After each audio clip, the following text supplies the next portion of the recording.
Bonjour et bienvenue à toutes et à tous dans le podcast Génération Canopée et j'ai l'immense plaisir de recevoir aujourd'hui Rémi Camus, autodidacte qui, avec un diplôme en hôtellerie-restauration en poche, a multiplié les expériences hors des sentiers battus, jusqu'à même devenir aventurier, explorateur, formateur en survie et conférencier.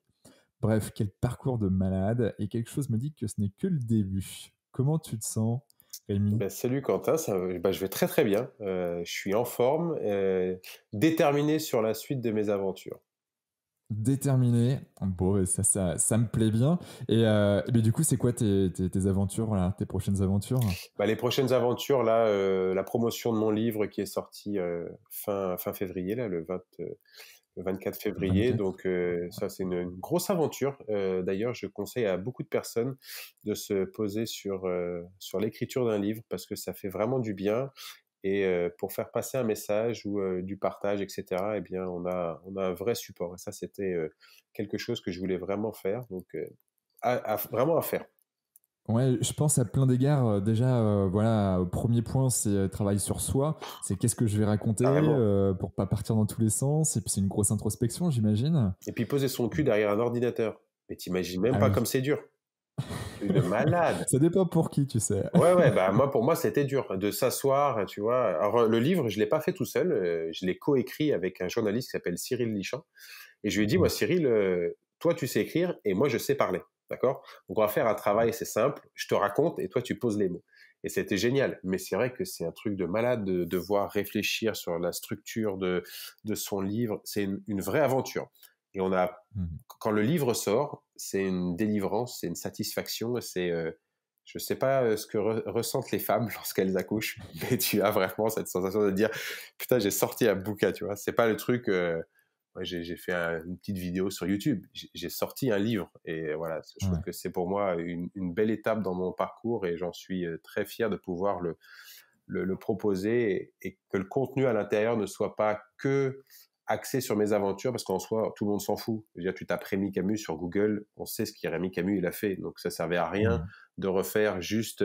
Alors il a fait ça, il a fait ça. Enfin, je vois pas l'intérêt. Mais je voulais que ça soit Mhm. vraiment une vraie valeur ajoutée à mes aventures et je l'ai tourné avec la maison d'édition Robert Laffont, on l'a tourné sur un format de plus sur le développement personnel et que ça puisse venir nourrir des clés pour que des personnes voilà, se dire regardez, je suis parti de rien, je suis parti de pas grand chose, tu l'as dit, de maître d'hôtel dans la restauration et j'ai réussi parce que je me suis mis des coups de pied au cul et en fait je pose tout ça dans ce livre. Ok. Et j'imagine qu'il y a une nouvelle aventure qui débute parce que là, tu viens de closer, de terminer ton bouquin. Il vient de sortir. Maintenant, il faut en parler, c'est ça? Exactement, c'est un petit marathon voilà avec sur les plateaux, la radio, etc. Mais après ça reste Trop bien. ça fait partie du jeu et je trouve que c'est intéressant de pouvoir promouvoir ce qu'on a réussi à faire et puis ça me permet également de mettre un pied dans la suite, vu que ma prochaine aventure aura lieu en septembre. Quelle vie Ouais, Monaco, Calvi en Monaco à natation. la nage en totale autonomie et sans assistance, tout seul. On a commencé en septembre 2020 sur une grosse partie phase d'entraînement et également démarchage partenaire. C'est un vrai travail de fourmi. Les gens qui observent certains aventuriers, explorateurs partir dans des contrées lointaines tout seuls, etc. Souvent, ils ont du mal à s'imaginer la charge de travail qu'il y a en amont sur la préparation. Et c'est un vrai travail de fond où il faut que tout soit parfait. Les problématiques sont tellement beaucoup plus simples à régler quand on est derrière son ordinateur, une bière à la main, que quand on est en plein milieu de nulle part. Donc il Ah, faut, ça. il faut travailler tout ça. Et, Ok. c'était, voilà, c'est une sacrée aventure et c'est une sacrée aventure humaine. Mais j'ai envie de continuer un peu sur ce point, mais avant d'y retourner, euh, commençons par qui es-tu, tout simplement, Rémi? Comment tu te définirais? Alors, je dirais maintenant aventurier explorateur. J'ai mis beaucoup de temps à accepter de le dire parce que t'as toujours, tu sais, le syndrome de l'imposteur, dire ouais, laisse tomber, c'est complètement con. Mais non, non, aventurier explorateur. Après, à côté, je suis formateur en survie. J'aime beaucoup partager avec les gens ce que j'ai pu acquérir de mes aventures, en bien comme en mal, les erreurs que j'ai pu commettre mais qui n'ont pas été fatales, sinon je serais pas en train de te parler. Et également les conférences sur de la sensibilisation. Donc j'aime beaucoup le faire en entreprise, mais j'aime beaucoup le faire dans les écoles parce que les enfants sont voilà, c'est des vrais buvards, ils absorbent tout et c'est génial de pouvoir leur faire passer de vrais messages avec photos et vidéos à l'appui. Donc ça, c'est un truc que je kiffe faire et ça fait maintenant, je fêterai ma 12e année d'aventure explorateur. Donc ça a D'accord. été un gros cheminement, une grosse remise en question parce que je n'étais pas aventurier explorateur dans le passé. J'étais maître d'hôtel dans la restauration. J'ai fait l'école hôtelière à Bourges, au lycée Jacqueur exactement. J'ai fait 8 ans, ouais, 8 ans dans la restauration, dans plein d'endroits sur la planète, dans des restaurants classiques ou voire des restaurants avec 1 ou 2 étoiles au guide Michelin. Et, Ouais. euh, et j'avais besoin de quelque chose d'autre. J'avais presque fait le tour de la restauration, de ce côté. Voilà, à un moment donné, j'arrivais au bout du tunnel et je voulais voir autre chose. Et, Mm. euh, et en fait, il y a eu des concours de circonstances lorsque je vivais en Angleterre où j'avais une autre vie d'addiction en tout genre, voilà, quand on a 18-19 ans. Et, et j'en ai tellement abusé de ces addictions que j'ai failli y laisser, à mon avis, la vie. Du coup, Mm. ça a été un bon coup de pied aux fesses pour me dire, mais mon pote, t'as 21 ans, tu vas quand même pas laisser ta vie là, se barrer à 21 ans. Ressaisis-toi et fais autre chose. Mm. Et j'ai rencontré un manager qui s'appelait Gary Nichols, qui habitait en Angleterre et qui était notre manager et qui m'expliquait que à l'âge de 21 ans, il était déjà en Nouvelle-Zélande à sillonner le Ok. pays. Il m'a dit, tu vas voir, c'est magnifique. Et je suis parti un mois après, j'ai coupé court à tous les contacts que j'avais là-bas et ça a été un peu le pied à l'étrier au voyage au début, puis ensuite à l'envie de faire autre chose. Et on se fait rattraper par le monde du travail parce qu'on a besoin de travailler. Mm. Et Besoin de travailler à quel égard tu vois, d'une part pour gagner de l'argent, j'imagine, mais aussi une nécessité de rencontrer du monde, de faire des choses. C'était vraiment travailler au début pour gagner de l'argent. La restauration me permettait de pouvoir rencontrer un maximum de personnes dans le restaurant et d'échanger. Euh, je vais souvent, je retourne souvent dans les établissements scolaires où j'ai grandi, où j'ai fait ma scolarité. Et j'aime leur dire aux gamins, je leur dis, ma prof nous avait dit ça, la restauration mène à tout. Et c'est vrai, on peut partir d'un bac technologique en restauration, on peut faire un BTS en hôtellerie et partir dans 15 000 trucs. Parce que la restauration, c'est un métier très axé sur les valeurs. Et je trouvais que Mm. c'est un beau métier. On te demande de te lever de bonne heure, on te demande d'être à l'heure, on te demande d'être bien habillé avec des chaussures cirées, un pantalon bien repassé, une chemise repassée, une cravate. Il faut être rasé correctement, être bien peigné. Il faut savoir dire bonjour, merci, au revoir, échanger avec la clientèle. Et en fait, il y a toutes ces belles valeurs qui sont représentées dans la restauration. Et je pense que c'est peut-être pour tout ça que j'ai autant apprécié en fait ce métier qui était exigeant, qui te demande des heures et des heures voilà, à consacrer à ce boulot pour pas être payé grand-chose. Alors, j'ose espérer que Mm. ça a dû changer maintenant. J'espère que les personnes sont un peu mieux rémunérées. Mais c'est vrai que Ouais. quand je faisais ça, quand j'avais 19-20 ans, c'était des heures de travail. On faisait 70-80 heures dans la semaine pour être payé pas grand-chose. Mais Mm. c'était un métier passion avec de belles valeurs. Et c'est ce que j'appréciais. Ouais, donc les valeurs sont hyper importantes pour toi. C'est quoi, toi, tes valeurs? Euh, je dirais qu'il y a une partie d'audace parce que j'ai toujours été quelqu'un à vouloir enfoncer des portes, peu importe, même si on dit oh, mais ça marchera pas. Alors là, peu importe la porte. Hein. Faut pas me Ah dire ouais, ça. moi j'arrache la porte et je vais tenter. Peu importe le résultat, de toute manière, c'est ce que j'expliquait Valentin Lame, qui est mon photographe vidéaste. Il me dit dans la vie, on apprend ou on gagne, mais on perd jamais. Et Mm. c'est exactement ça. Donc, une partie d'audace, après de l'engagement, parce que j'essaye de faire des choses engagées, moi physiquement, mais engagées sur une démarche environnementale ou alors axée sur une maladie rare, par exemple le syndrome de Love, pour laquelle je suis le parrain depuis 2018.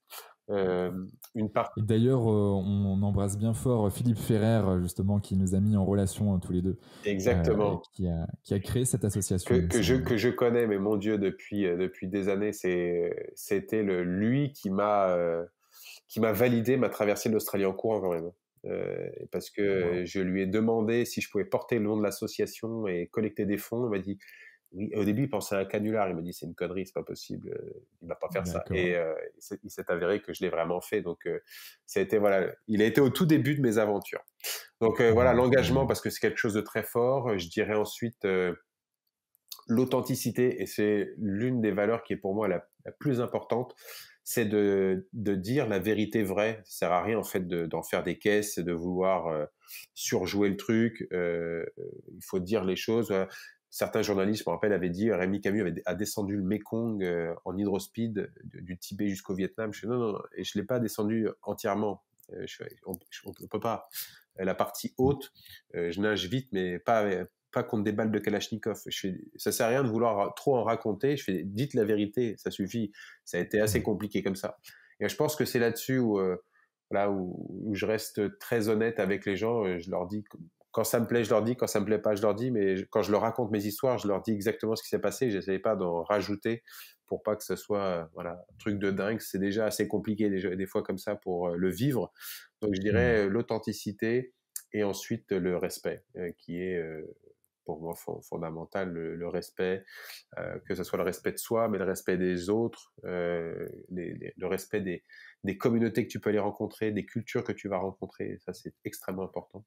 Et ensuite, il y a le partage, parce que une aventure, en fait, elle vaut pas grand-chose si elle n'est pas partagée. Et même si tu décides de faire une aventure seule, sans personne, à l'autre bout du monde, et il y a que toi, tu la partages avec quelqu'un dans tous les cas. Il y aura forcément un moment de partage, soit avec les autochtones que tu vas rencontrer, soit euh, inconsciemment avec ta famille, avec tes proches. Et quand tu vas rentrer à la maison, ben, tu vas le partager, tu vas le raconter. Et les premières personnes à qui à qui tu vas en parler, c'est forcément ton mari, ta femme, tes enfants, si tu en as, peu importe, mais c'est un cercle, et tu vas le partager. Parce Bien que sûr. la vie sur Terre, elle vaut que dalle s'il n'y a pas de partage. Tu peux faire les choses les plus ouf. Si à la fin, tu peux pas dire à quelqu'un j'ai fait ça, ben, il n'y a aucun intérêt de le faire. Ouais, Et en ouais. fait, Non, on a mais besoin de partager, on a besoin de rire, on a besoin de toucher, on a besoin de communiquer. Et c'est une valeur qui est très forte. Et j'adore ça dans mes aventures, de rencontrer des gens de tout horizon, parce que c'est eux qui viennent faire la forme de mon aventure, qui viennent la shaper d'une certaine façon. Et c'est juste excitant. Euh, je me rappelle sur le Mekong, je disais vivement demain. La journée, tu vois, venait de se terminer. Je venais mettre mon hamac, je me mets le cul dedans, tranquille, je viens de bouffer mon truc. Ah, on m'a offert une canette, je bois la canette et je suis allongé dans mon hamac et je suis putain, mais vivement demain. En fait, la nuit commence. En fait, elle est ouais. inintéressante parce que sur un point de vue, alors pas physiologique parce que tu as besoin de récupérer, hein, mais sur un Bien point de vue sûr. rencontre, en fait, tu fais rien, tu ne fais que dormir. Donc, je perdais du temps et je fais vivement demain parce que je sais pas du tout de quoi demain va être fait et je sais que ça va être ouf. On va rencontrer des gens différents et c'est eux qui vont faire ma journée. Et j'attendais que ça. Ouais. J'étais excité à l'idée d'être à demain pour voir ce qui allait se passer. Ouais, mais ça me rappelle, j'ai pris une année sabbatique il y a 10 ans de ça, où c'est pareil, j'avais fait l'Australie, Thaïlande, Cambodge, Vietnam, et là en mode sac à dos, et waouh, c'est vrai que tous les jours tu rencontres du monde, et quand tu reviens en France, après je reprenais mes études, il y avait ce côté-là, limite une sorte de petit burn-out du manque de connexion avec de nouvelles personnes, parce qu'en fait, tous les jours tu es avec des nouvelles personnes. Exactement. Et tu as cette excitation, hein, qui est présente, et c'est vrai que ça m'avait bien manqué. Du coup, là, j'ai la chance de repartir. Là, je pars juste au Cap-Vert faire du kite tout seul, mais encore une fois, tout seul. Je vais Oui, rencontrer ça des veut gens rien sur dire place, tout je le sais. seul. Eh C'est oui, ça veut rien exactement. dire. Donc, bon, mais c'est trop. Ouais, je vois le truc. Et du coup, ton aventure sur le Mekong, pourquoi l'avoir faite celle-ci? En fait, sur l'Australie, j'ai découvert en fait la rareté de l'eau. J'ai Hmm. vu ma piste pour pas crever dans le désert, et ça a été un petit électrochoc. Ça a basculé dans ma tête, me dire waouh, c'est ouf. J'ai failli crever dans le désert. Du coup, quand je suis revenu en France, j'ai décidé d'en parler avec les enfants dans les écoles, les sensibiliser. Et c'est là où j'ai pris conscience de l'importance de cette petite molécule, toi, l'eau, qui est rien du tout. Tu vas prendre l'eau dans le creux de ta main et tu vas la regarder et tu vas dire, ah, c'est rigolo, elle bouge dans la main, elle est inoffensive, tu vois. Mais Hmm. cette petite goutte, elle peut apporter la vie. mais elle peut devenir extrêmement dangereuse parce que ce n'est que de l'eau et à l'intérieur, on peut y intégrer des bactéries, des virus, donc elle peut enlever la vie aussi rapidement lorsque les petites gouttelettes il y en a de plus en plus, et bien ça devient un petit ruisseau, puis du petit ruisseau, la petite rivière, la rivière, le fleuve. Il y a un an, on en parlait des inondations dans le sud de la France qui avaient dévasté des villages entiers. Et là, tu te dis, mais c'est juste un petit ruisseau qui coule et qui est tout là. Et le petit ruisseau, il a fait 30, 40 mètres de large et il était juste monstrueux. Il a tout avalé sur son passage. Donc, on se rend compte que l'eau en elle-même peut avoir plein d'états. Elle peut être lisse, elle peut être liquide, elle peut être extrêmement dure lorsqu'elle devient de la glace et elle est tranchante et elle est coupante, elle est agressive.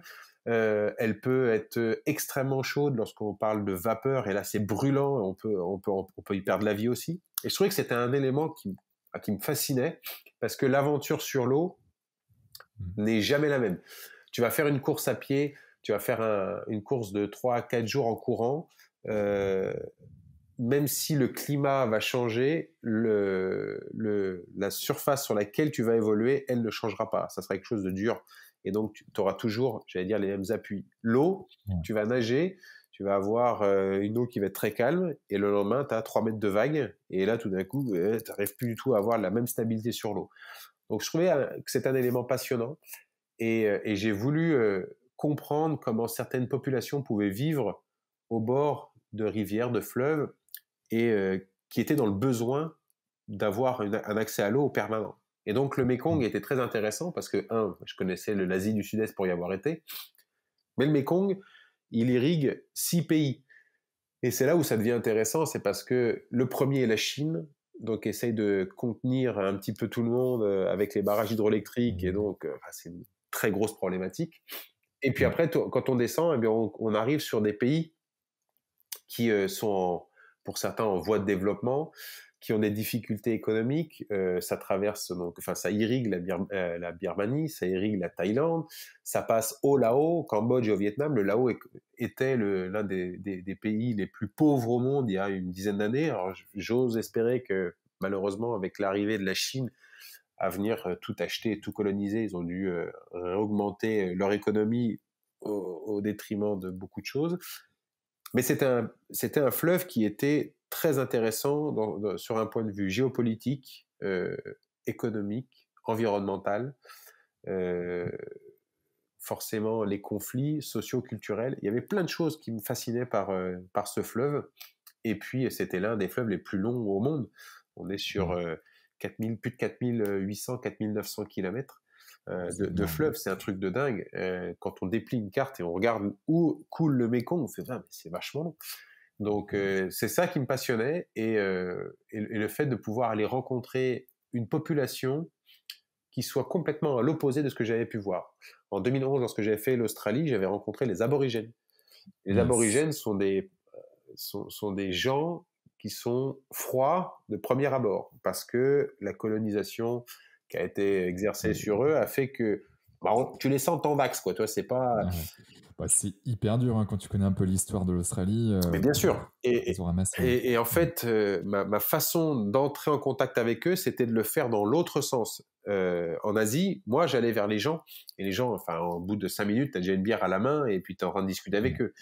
Là, c'était complètement inversé, donc je prenais le temps, et en fait, je restais assis devant la petite supérette en plein cagnard en Australie, dans le bush australien, et tu restes 1 heure, 2 heures, 3 heures, 4 heures. Et les gens, à force de passer, il y en a un qui vient te voir. Et en fait, il suffit juste qu'il y en ait un seul qui prenne son courage à deux mains de dire « je vais aller voir ce qu'il fait là, celui-là ».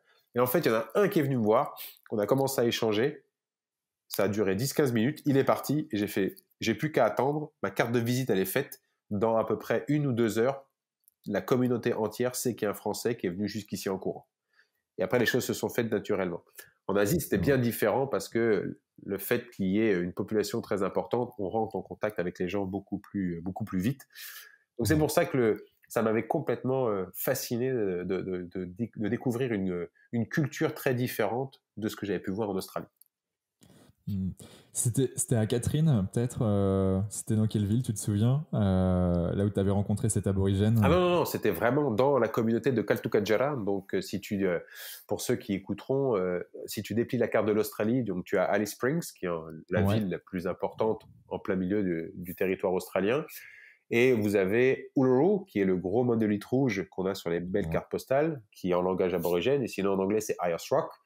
Et il y a deux sites dans le parc national, il y a Uluru et l'autre qui est donc Karachuta et qu'on appelle en anglais The Olgas. Et en fait, il y a une Hmm. petite route juste après les 36 dômes des Olgas, des Karachuta, qui part sur le Western Australia, donc l'État qui est Ouais. complètement sur la côte ouest.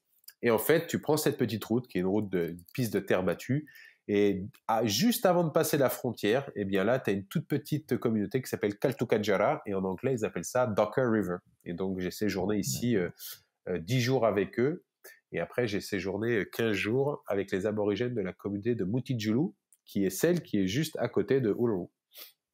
D'accord. Ok, Donc, c'était mais vraiment, tu vois, implanté au cœur de l'Australie. C'était pas des aborigènes dans les villes, c'était vraiment les aborigènes des communautés. Donc, ouais, c'est j'ai chouette, ça. vraiment fait l'effort d'aller chez eux et d'être tu vois, au pied de leur porte, quoi. Et ça, Ouais. c'était intéressant parce que ils étaient méfiants et en même temps, ils étaient super intéressés de pouvoir me rencontrer parce qu'ils comprenaient pas ma démarche d'avoir traversé l'Australie en courant alors que bah, ils étaient, il y a la voiture, elle existe, hein, et je leur dis ouais, je sais, mais c'est pas la même chose. Là, je viens dans une démarche de traverser l'Australie en courant et de refaire entre guillemets ce que faisaient vos ancêtres. Et encore, quand je dis vos ancêtres, pour la plupart, c'est les grands-parents, tu vois, des personnes qui Hmm. étaient là il y a peut-être encore quelques décennies.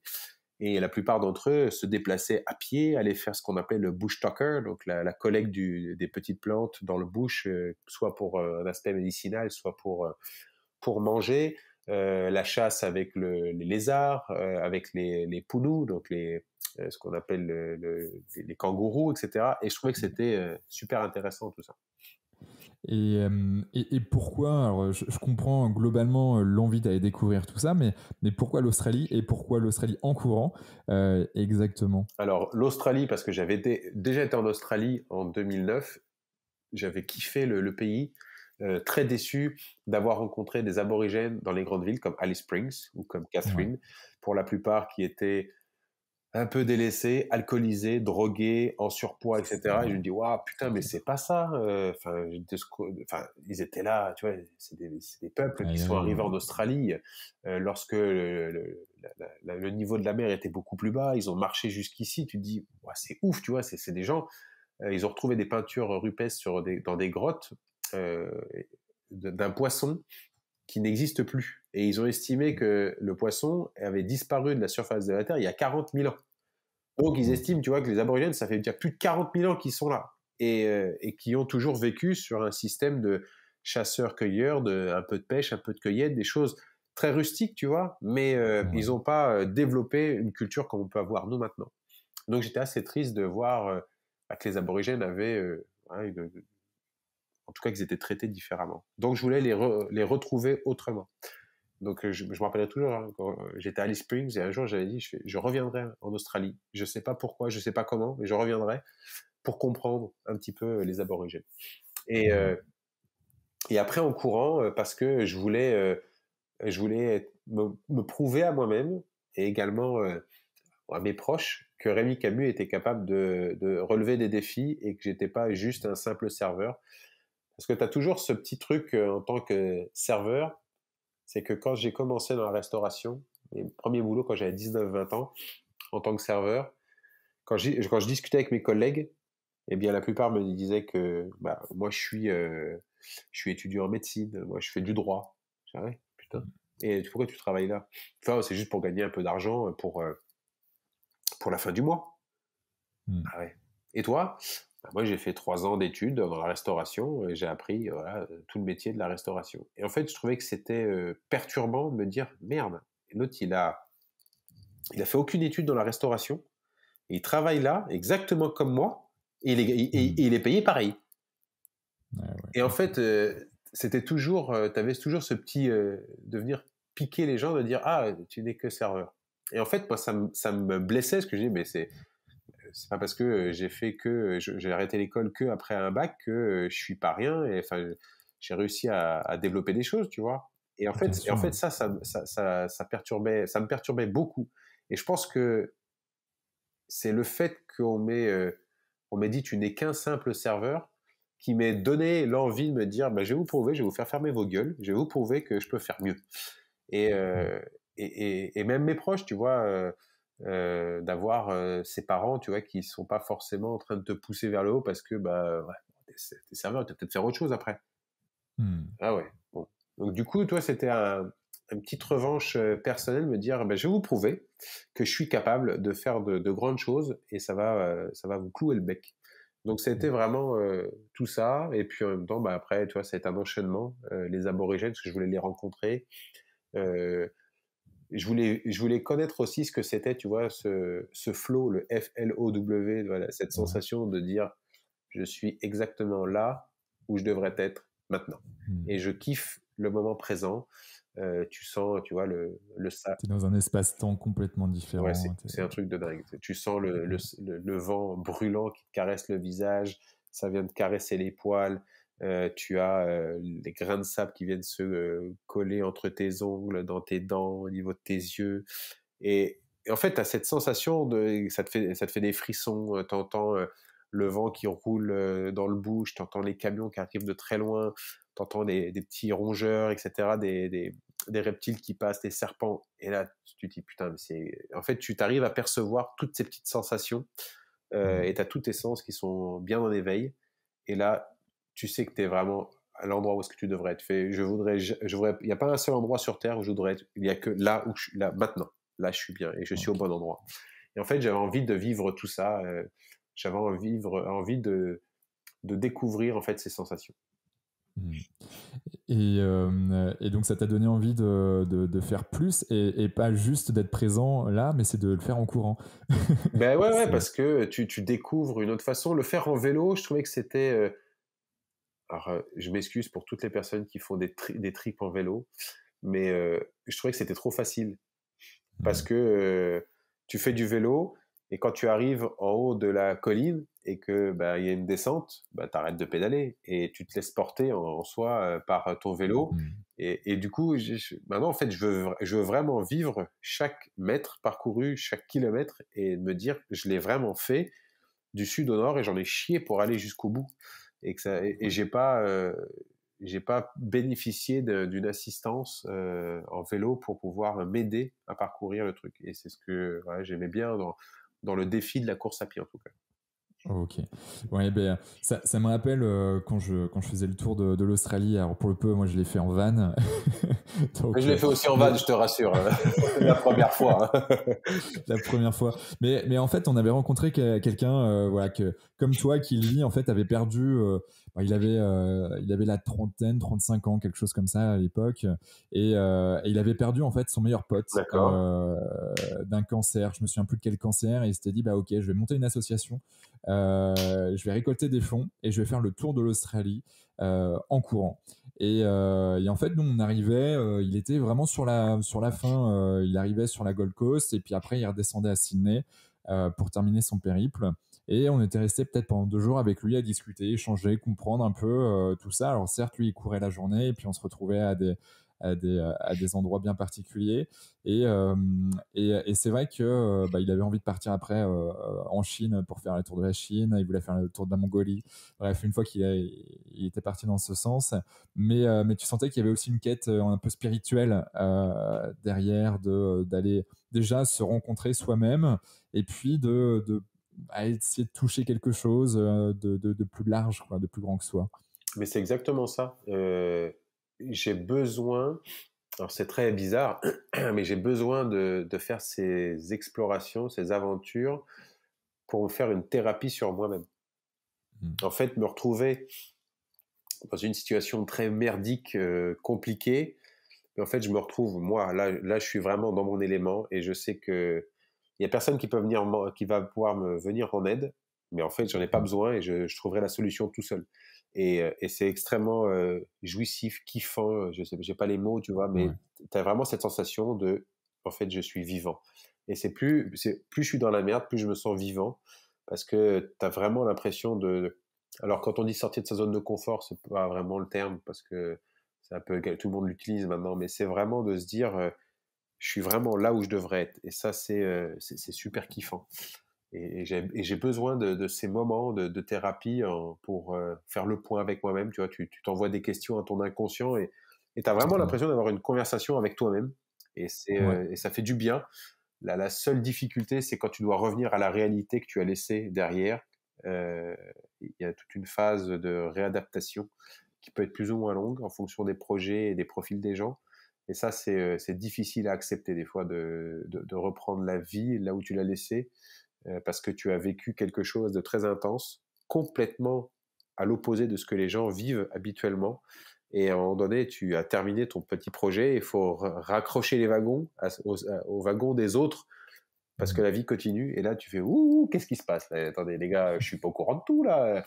On m'a caché des choses là pendant 3 mois. Et c'est assez dur des fois de reprendre le cours de la vie, parce que toi, tu comprends pas les autres et les autres ne te comprennent pas. Et en fait, tu as besoin voilà, de faire des ajustements, des fois de mettre un petit peu d'eau dans ton vin, et puis pour que les choses aillent plus vite en tout cas. Ouais. Ça me fait penser, on a eu dans ce podcast un certain nombre de sportifs de haut niveau également. Je pense à Laurence Klein, qui est championne d'Europe du 100 km, toujours recordwoman, qui a gagné à plusieurs reprises le marathon des sables. Bref, elle explique que pendant 3, 4, des fois une semaine, tu vas courir. Bien sûr, tu as tout l'entraînement en amont et tu es dans ta bulle. Et c'est vrai que quand tu sors de cette bulle, ouais, tu es en décalage, tu as vécu tellement d'émotions. Je pense aux sportifs de haut niveau. J'en ai parlé avec Denis Troche, qui est l'enseignant-entraîneur du Paris Saint-Germain au foot, qui est coach mental aujourd'hui. Et il accompagne voilà, les sportifs qui sont champions olympiques aujourd'hui ou champions du monde. Et il explique justement cette étape à travailler, quoi qu'il arrive, qui est l'étape d'après. C'est OK. Ok, c'est bon, t'es champion du monde, mais maintenant, qu'est-ce qu'on fait, quoi? C'était ton rêve ultime, maintenant, voilà, il faut trouver autre chose. Et toi, comment tu fais pour établir tout ça? Eh bien, en fait, mais c'est très juste. Un projet se monte pour moi en 3 étapes. Il y a une phase de préparation qui est Ouais. plus ou moins longue en fonction du projet, de tes envies, etc., etc.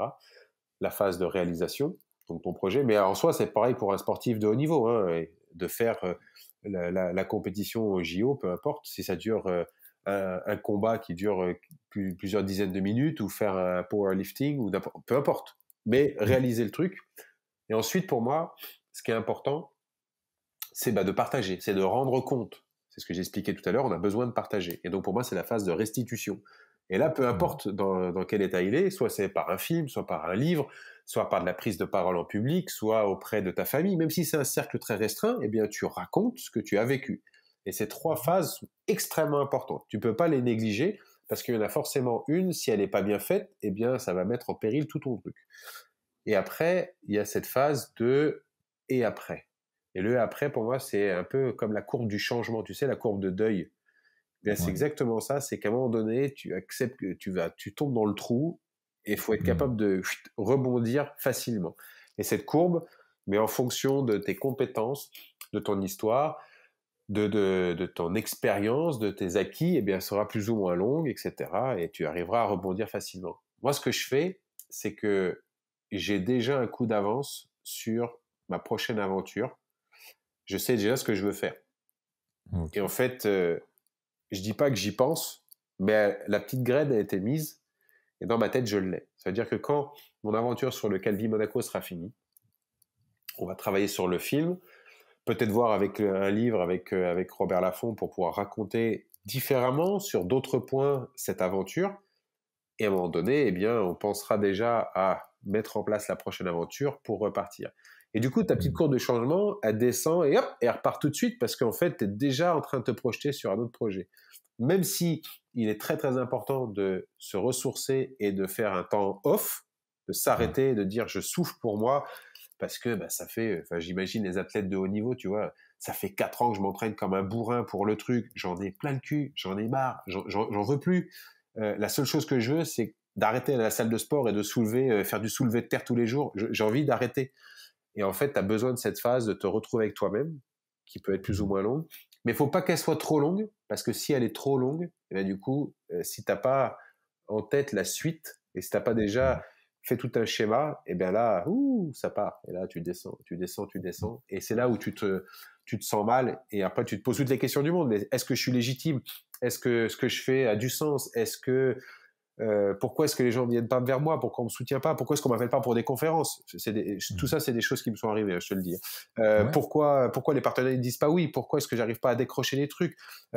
Pourquoi j'ai pas assez d'argent à la fin du mois? Est-ce que je dois arrêter mon travail et reprendre un taf à côté pour gagner 3 francs 6 sous? Bah ouais, t'as plus le choix, mon pote. Ok, bon, on va faire un travail alimentaire pour gagner un peu d'argent et garder en tête tes projets. Et c'est là où, tu vois, il faut vraiment avoir une discipline de te dire, et la suite, elle est déjà, je ne veux pas dire écrite, mais déjà tu y penses. Ça me fait penser à deux choses. L'une, ça refait sens avec ce que tu disais en début de l'épisode, avec ton métier numéro un. Il y a le fait qu'il y ait, on va dire, quelque chose de carré, le fait d'être à l'heure au travail, le fait d'être rigoureux dans ce que tu fais, avec l'hôtellerie-restauration, qui est un métier exigeant. Là, en fait, tu l'as aussi, c'est une des valeurs que peut-être ce métier t'a inculqué et que tu l'appliques aujourd'hui Ah, probablement, oui, dans ton domaine. carrément. Et il y a un autre truc, je sais pas, tu connais le cycle de Hudson? Non, mais je sens que tu Le vas m'en cycle parler. de... Ouais, je vais t'en parler. Cycle de Hudson, il faut imaginer un rond, donc un cycle, 4 étapes, j'ai envie de dire presque 4,5 étapes, mais 4 grandes étapes. Première étape, phase de lancement, on est en haute énergie positive, donc on a la patate, c'est génial, on a la vision, on est en train de... Voilà, on kiffe son truc. Et puis ensuite, tu as la phase numéro 2 qui est la phase plutôt haute énergie mais négative, où on va être dans une phase de déclin. Où on commence à voir les choses négatives dans son couple, où on est en train de voir les choses un peu négatives. Là, je suis en Australie, mais en fait, j'avais prévu 30 degrés, mais il fait 50 degrés. Et puis en fait, il n'y a plus d'eau. Et puis en fait, j'avais peur des serpents. Et puis là, j'en vois plein. Bref, il y a plein de choses. Tu vois tous les aspects négatifs. Et si tu rattrapes pas le coup, si tu ne te poses pas les bonnes questions et tu ne te remets pas sur cette phase de plateau où tu es en haute énergie et tu te poses, tu es toujours entre le je suis super bien, mais en même temps, je sais que je peux basculer, donc je me pose suffisamment les bonnes questions pour rester bien.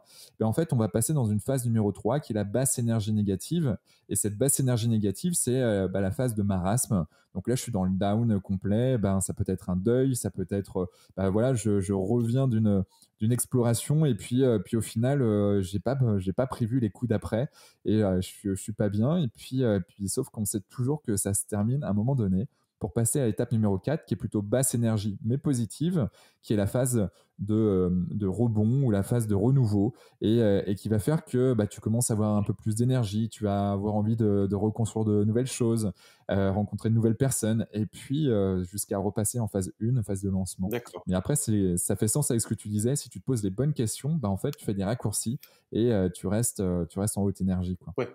Après, il faut prendre le temps de descendre. J'ai fait une présentation il n'y a pas longtemps et on parlait justement des défis et des échecs, etc. Et Ouais. il me demandait quelle était la chose à l'heure actuelle qui était la plus difficile dans ton business. Et je l'expliquais, la chose la plus difficile pour moi, c'était le temps. Le temps à consacrer à ma famille quand on a quelque chose de très passionnant et qui prend beaucoup de temps. Et Ouais. de se dire à un moment donné, stop, là, j'arrête. C'est plus pour le travail, c'est pour ma famille, c'est pour moi, c'est pour mon aura personnelle parce que j'ai besoin de mes proches, j'ai besoin de ma femme, j'ai besoin de mon mari, j'ai besoin de mes enfants et j'ai besoin de construire tout ça. Et je pense que dans la phase de après, il est important de garder une jauge plus ou moins longue pour justement restructurer ton noyau parce qu'il est extrêmement important parce que la plupart du temps, quand tu te retrouves, alors je prends mon cas personnel dans l'aventure d'exploration, j'imagine qu'il y en a d'autres, ça peut être le cas aussi, mais quand tu te retrouves vraiment dans la merde, et vraiment une situation que tu voudrais vraiment pas avoir, où tu as le choix entre vivre ou mourir, tu vois, eh bien des fois, la seule chose qui va te mettre ce petit coup de pied au cul et te dire j'avance, eh bien c'est juste de se dire j'ai ma femme ou j'ai mon conjoint, peu importe, et mes enfants qui m'attendent à la maison. Et rien que pour ça, je peux pas crever. Il faut que je rentre. Je leur ai promis. et ce serait trop injuste, trop Ouais. égoïste. Et donc, une fois que l'aventure est terminée, parce qu'ils ont subi aussi, eux. Toi, tu subis physiquement et mentalement d'être à l'autre bout du monde et de faire tes conneries, mais eux, ils subissent tes conneries. Parce qu'ils sont à la maison, ils attendent, même si on est en 2022 et qu'on a un moyen de communication, eh bien ça reste quand même relativement spartiate. Enfin, tu peux pas voir la personne en face de toi. Et c'est là où ça demande vraiment de recréer quelque chose de très fort pour la suite, quoi. Et donc, cette phase est nécessaire. Yes, et dans cette notion de gestion du temps, toi dans ta journée, est-ce que tu es ultra timé? Est-ce que tu dis, bah voilà, par exemple de 7 à 9 ou de 6 à 8, bref, je sais pas, tu as des créneaux bien spécifiques pour toi et à un moment donné, tu dis, il est 19h, bah 19h c'est simple, je suis avec ma femme, mes enfants, ou c'est un peu au feeling. Alors, ça a été longtemps au feeling, parce que je me dis toujours, ah, mais faut répondre, il faut faire. Et maintenant, en fait, je me dis, bon, merde, hein, ils attendront bien demain. Enfin, ça va pas changer la face du monde. Là, c'est mon moment, c'est pour moi. Et donc, maintenant, mes journées sont un peu comme ça. C'est le matin, c'est consacré à mes entraînements. L'après-midi sont consacrés sur le démarchage de partenaires, les projets, etc. Et donc tout construire. Et vers 19h, 19h30, ben, c'est off, quoi. Ouais. À un moment donné, tu peux même... Alors, tu peux toujours essayer d'appeler. Si c'est quelqu'un de très proche, je répondrai, voilà, je prendrai l'appel et on discutera. Si c'est des journalistes, enfin, peu importe, bah, vous attendrez demain. Enfin, à un moment donné, je profite de l'instant avec ma famille et puis voilà, tu vois. Mm. Jouer aux cartes et battre son beau-fils, il n'y a rien de tel, quoi. Je kiffe ce moment, tu vois. Parce que je sais que c'est moi qui gagne, c'est tout. Donc voilà, je veux pas louper ce moment-là. Exactement. Exactement, là, je sens quelques points communs avec toi sur Mais le fait c'est super de gagner. important. C'est super important de créer ces moments, voilà, parce que sinon, tu as l'impression de faire de la colocation. Mm. En fait, on n'est pas en coloc ici, on est en couple. Donc, Ouais. il faut partager et il faut prendre ce temps de couper. Et ça a été un électrochoc pour moi de vraiment faire cette distinction entre travail et temps à la maison lorsqu'on a compris que je pouvais plus rester ici. Avant, je faisais tout à la maison, tout le travail, et maintenant, j'ai trouvé un espace de coworking et je m'en vais. Et du coup, c'est vraiment appréciable parce que on a cette démarche de quitter la maison. Et une fois que tu quittes les lieux et tu te retrouves dans l'espace coworking, tu fais ton truc et tu reviens à 19h. Moi, tu vois, c'est carré. Tu étais dans un lieu pour travailler. Ouais. Je suis persuadé que des centaines, voire des milliers de personnes se reconnaîtront dans ce truc-là. Mais euh, quand tu es à la maison en train de travailler et que tu fais tes trucs, que ce soit ton conjoint, ta conjointe, peu importe, ta meuf, ton mec, il est toujours en train de te dire tu pourras sortir les poubelles, faire la bouffe, la vaisselle, et le linge. Oui, mais je travaille. Oui, mais t'as la maison. Tu peux bien faire. Oui, je sais, mais c'est que j'ai. Non, mais tu pourras faire les courses aussi, parce qu'on a vraiment plus grand. Il y a ça, il y a ça, il y a de la vaisselle à faire. Ça. Tu feras une quiche aussi pour ça. Oui, mais je travaille. Et Et, ouais. euh, et en fait, c'est très compliqué à concevoir quand on ne l'a jamais fait. Je sais que plein de personnes se reconnaîtront parce que je te raconte C'est ça, sûr. j'ai déjà en tête deux, trois personnes avec qui on en parle et on est toujours mort de rire à chaque fois. On se fait des sketchs au téléphone. Valentin, Ouais. Paul, si vous écoutez. Et c'est exactement Il ça. y a pas que, ou il y a plusieurs Valentins et plusieurs Paul de toute façon Oui, qui oui, vont oui, se ouais, sûrement plusieurs reconnaître. Valentins et plusieurs Paul qui se reconnaîtront. Mais je trouve que voilà, c'est tellement ça et j'avais besoin de trouver un truc pour. Bon, allez, c'est quoi? On coupe, chacun son Mm. truc, je pars à l'extérieur travailler et ça te fait vraiment un cadre. Et quand tu reviens, bah, téléphone, il est éteint, on n'en parle plus, merci, bonsoir, et comme ça, on passe à autre chose. Ouais. Ça, c'est dit. Bon, merci pour cette confession intime. Euh, Tu parlais de quelque chose qui était même difficile. Alors, tu parles d'Australie, mais est-ce que tu pourrais nous raconter un événement qui, voilà, tu étais à deux doigts de mourir potentiellement et nous raconter comment tu as su rebondir après ça? Euh, je parlerai peut-être de la descente du Mékong en hydrospeed lorsque j'étais en Chine. Je me suis arrêté En fait, le fleuve coulait extrêmement vite. Alors, le fleuve, la rivière, parce qu'à cet endroit-là, c'était encore qu'une rivière, et c'est devenu un fleuve par la suite.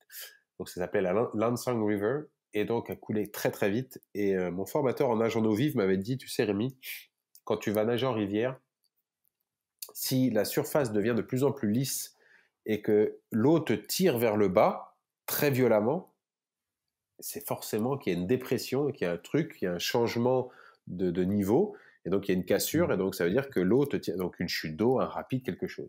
Ok, je garderai ça en tête. Et là, j'étais là, en train de palmer, et j'avais mon petit Garmin, tu sais, GPS posé là, comme ça, puis je regardais. Tiens, je regarde le truc, je descendais à 44 km/h, tu vois.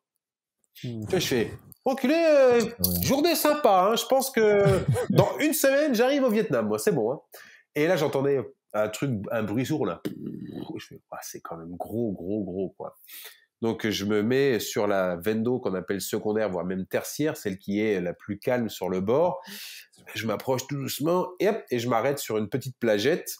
Je quitte les palmes, et effectivement, là, t'avais la Lansing River qui s'était rétrécie, qui devait faire 15-20 mètres de large, qui faisait une chute d'eau sur 10-15 mètres, un truc mais monstrueux, t'imaginais pas les mètres cubes d'eau qui dévalaient. Wow.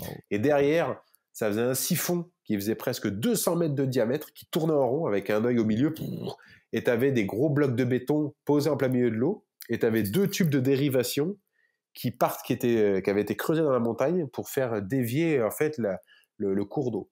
Et en fait, ils construisaient un barrage hydroélectrique derrière. Et tu vois le truc masto, tu fais, c'est un truc, c'est dément, quoi. Donc là, je prends tout mon bazar et je grimpe le gros tas de gravats comme je peux. J'arrive sur une petite route défoncée et je vois des mecs avec un casque et j'arrive, tout ça. Et le mec fait, you're lucky, you don't move. Ok, donc je suis resté avec eux, il me faut un casque de chantier sur la tête. Donc, tu dis, c'est quoi le truc? Je vois pas le truc. Et là, exactement comme le premier mercredi du mois, la sirène des pompiers, et là, tu as une sirène qui retentit dans toute la vallée, un truc vraiment très strident.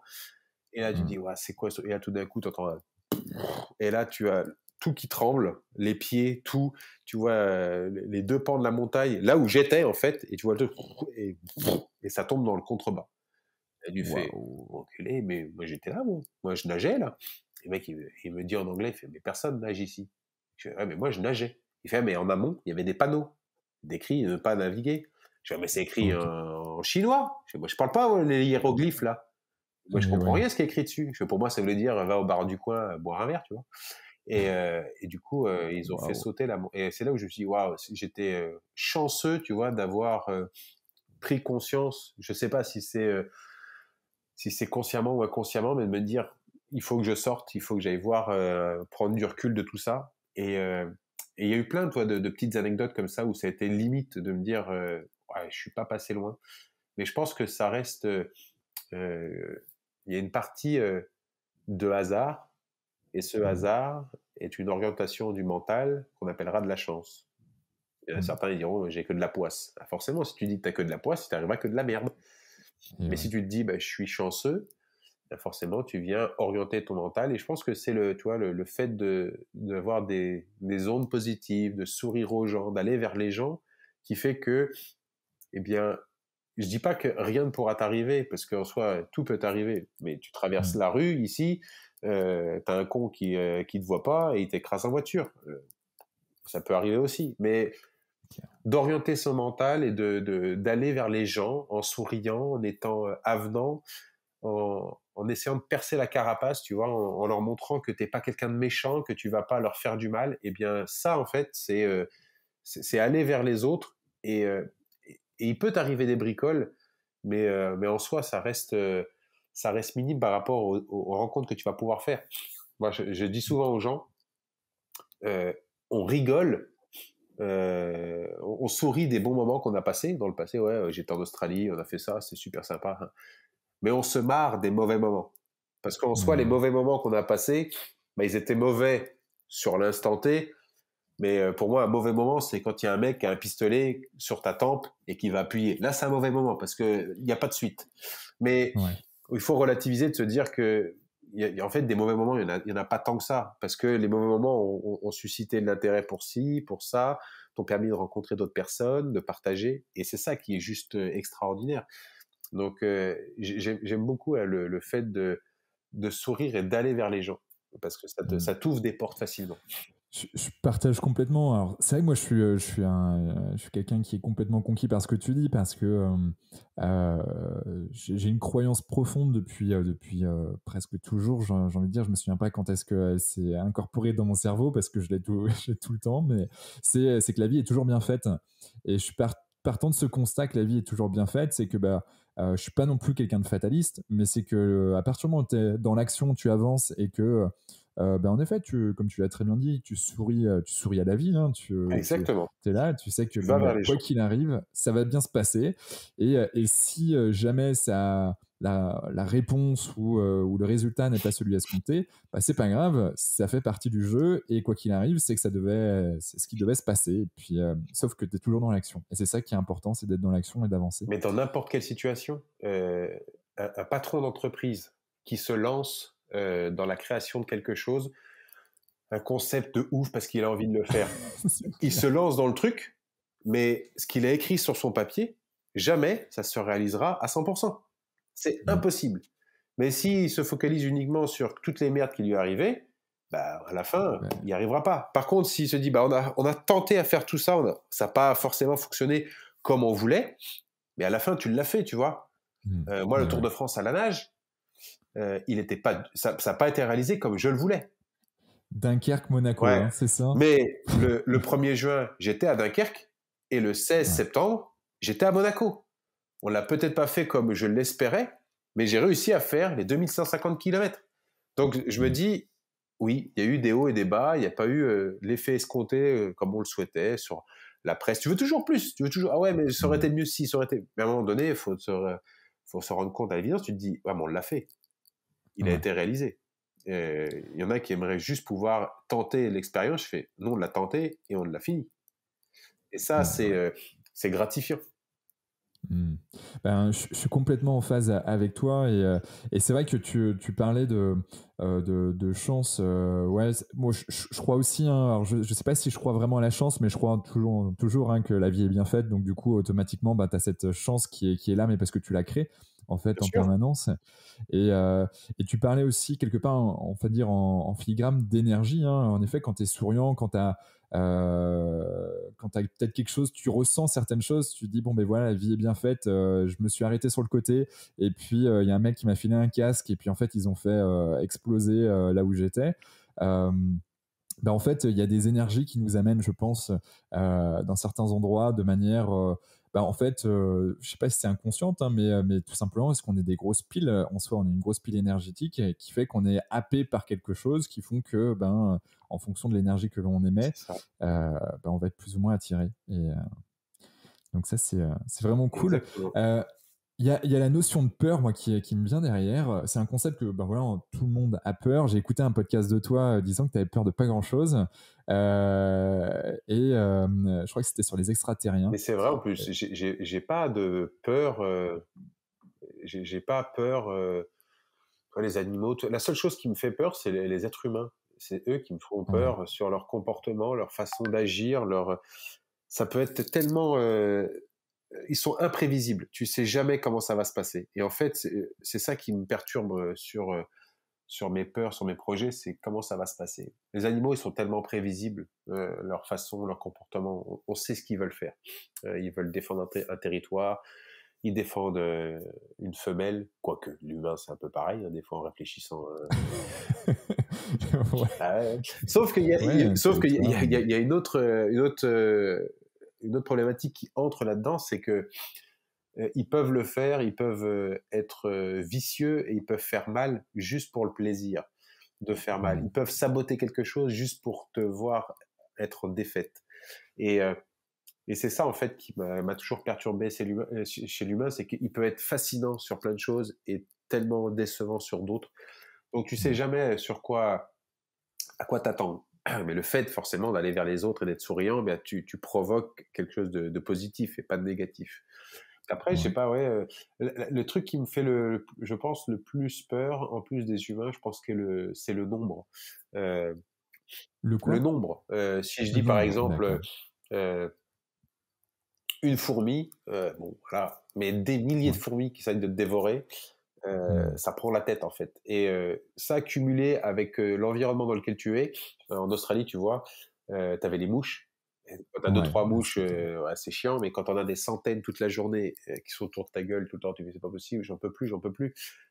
Tu te couches, si c'est la saison des pluies, donc là tu as les moustiques qui arrivent, et tu te fais dévorer toute la nuit par les ah moustiques. ouais. Et en fait, c'est une accumulation de tous ces petits trucs là qui viennent en fait, et c'est pas de la peur, c'est juste ça vient perturber tes pensées et ta face et tes réactions envers toi-même si tu es tout seul, ou même envers les autres. Et Mmh. tu deviens beaucoup plus agressif, irritable, et juste parce que pas une mouche, mais des centaines de mouches sont venues t'emmerder.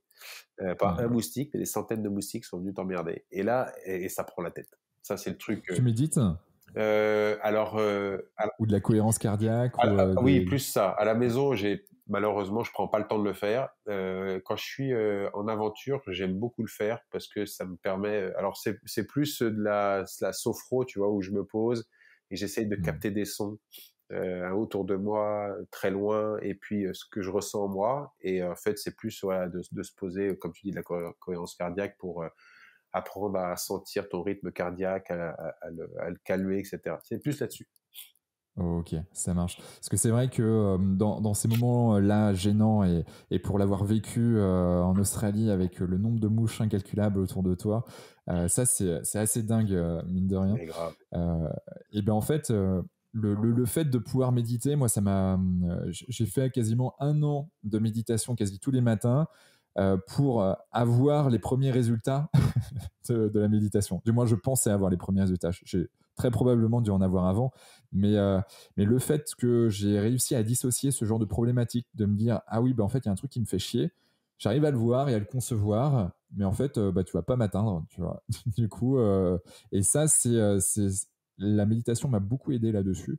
Et c'est vrai que je le conseille si on a. Après la méditation, ça peut être pas juste je m'assois et je me mets petit bambou dans les oreilles, mais ça peut être juste d'aller se balader dans la forêt et puis d'être connecté à la nature et d'être dans un état de flow ou de méditation, méditatif en tout Bien cas, sûr. pour se déconnecter d'un certain nombre de Mais je choses. pense qu'il faut avoir déjà une certaine pratique. Quand tu te retrouves en Australie à avoir des centaines de mouches autour de toi, quand t'es pas lavé, t'as presque plus à Ouais. manger, plus à boire, t'as les muscles en feu, les articulations qui te défoncent, il fait 50 degrés, t'es au milieu de nulle part, et te poser, te dire, allez-y les mouches. Bon, vu comme ça, Franchement, c'est chaud de se c'est dire, clair. C'est clair, allez-y, c'est chaud. posez-vous sur mon petit nez, voilà, venez récupérer l'eau et la sueur qui coule dans mon cou. Je kiffe. C'est Ouais. ouais, c'est chaud. Moi, je sais que Mm. l'accumulation, mais c'est pour ça que je trouve que c'est très intéressant toutes ces projets. Tu vois, moi, en 2019, j'avais embarqué des personnes en Australie pour aller à la rencontre des Ouais. aborigènes, et tu te rends compte que les gens, lorsqu'ils sont immergés dans un environnement complètement hostile, eh bien, ils sont un peu déstabilisés. Et je me rappelle de Philippe qui avait sorti une phrase quelques jours avant la fin du projet. Donc, ils avaient 400 kilomètres à faire à pied dans le désert pour aller rencontrer les aborigènes. Et Philippe qui me dit, eh ben, putain, heureusement que ça se termine bientôt, parce que je pense qu'on se serait terminé à coup de bois. Et c'est exactement ça. Les gens sont tellement différents dans leur comportement, dans leur façon de réagir, que la moindre petite étincelle, ça s'enflamme. Et donc, tu vois, Ouais. c'est pas grand-chose, ces petites mouches. Mais quand tu as Mm. une journée qui est bien énervante, bien chargée, et que tu as toutes ces petites mouches qui sont autour de toi, à un moment donné, bah, ce petit truc-là fait la différence et vient te... faut... Allez, vous inquiétez pas, ça va bien se passer, on va pas s'énerver. Gobez-les toutes, voilà. Ou alors, Ouais. Ouvre la faut que tu bouche. sois ami avec un lézard sur l'épaule, comme ça il bouffe les mouches, mais c'est un truc de ouf. Ouais. Si les gens n'ont jamais expérimenté ça, partez dans le bush australien, vous allez vous rendre compte de ce que c'est. C'est un truc de malade. D'ailleurs, j'ai posé la question à des aborigènes d'où provenaient les mouches, et personne ne sait. Ouais. D'accord. Je leur dis non, parce que en période sèche, il n'y a rien, il n'y a Ouais. pas d'eau. Donc les mouches, ça a quand même Ouais. besoin d'un point Donc pas de d'eau. Ouais, larves, voilà, pas de donc larmes. du Donc coup, il va falloir m'expliquer. Il y en a quand même. ouais. Voilà. Alors, il y en a qui m'ont dit, ah, mais parce que elles viennent se poser dans les cadavres des animaux. J'ai dit, oui, mais il n'y a pas des cadavres tous les 3 mètres. C'est vaste, l'Australie. Et au milieu de nulle part, il y en a. Donc, Ouais, ouais. et je sais pas. S'il y en a un qui écoute et qui a la réponse, s'il vous plaît, contactez-moi. Mettez-le Voilà. dans les Dans les commentaires, s'il vous commentaires, plaît. ouais. Franchement, répondez-moi à cette question. Ça m'aidera énormément pour faire un point sur moi-même. Voilà. Ouais. Pour avoir toutes les notions et comprendre pourquoi est-ce que les mouches sont aussi emmerdantes en Australie. Et exactement, ça c'est dingue. Et d'ailleurs, quand on part là, bon, on part sur l'Australie, mais quand tu pars en expédition comme ça, mine de rien, dans le monde dans lequel nous vivons, où bah, on est assez matérialiste, où on a plein de choses, mine de rien, qui nous servent pas à grand-chose, si on dézoome au maximum, si on prend de la hauteur. Je pense que ça doit être un bon exercice de partir avec toi en stage de survie pour déjà sélectionner ce que l'on a réellement besoin de sélectionner. Déjà à cette première étape, non? Alors, c'est très intéressant, mais généralement, je laisse les stagiaires avec tout. Et quand ils Ok. viennent avec tout leur bazar, et je regarde ce qu'ils ont, et je leur dis, bah, on y va. Et ça m'arrive de temps en temps, je le fais pas tout le temps, mais quand on a un peu de temps, à la fin, je le fais. Je déplie une couverture de survie lourde, et je leur dis, vous videz votre sac, vous allez mettre de côté tout ce que vous avez utilisé sur ce week-end, et vous allez mettre de côté tout ce que vous n'avez pas utilisé sur le week-end. Donc là, ils font le tri. Je dis, bah voilà. Ouais. Je dis pas que ce que tu as fait est bien ou pas bien, mais c'est juste pour toi, pour que tu puisses comprendre les choses. Durant 2 jours, il t'a fallu que ça pour pouvoir passer le samedi, dimanche, ou alors vendredi soir, samedi et dimanche. Mais il t'a fallu que ça. Tout le reste, tu pourrais t'en passer. Donc tu sais que si un jour tu dois partir sur un week-end et faire un truc avec des potes juste sur le week-end, tout ça, t'as pas besoin de l'emmener. T'as pas besoin de te charger en plus comme une mule, parce que le fait d'avoir du poids te décourage d'aller vers quelque chose que tu voudrais voir. Tu vois une montagne, j'exagère, mais un point culminant magnifique, un lookout extraordinaire, et Ouais. chargé à 25-30 kilos.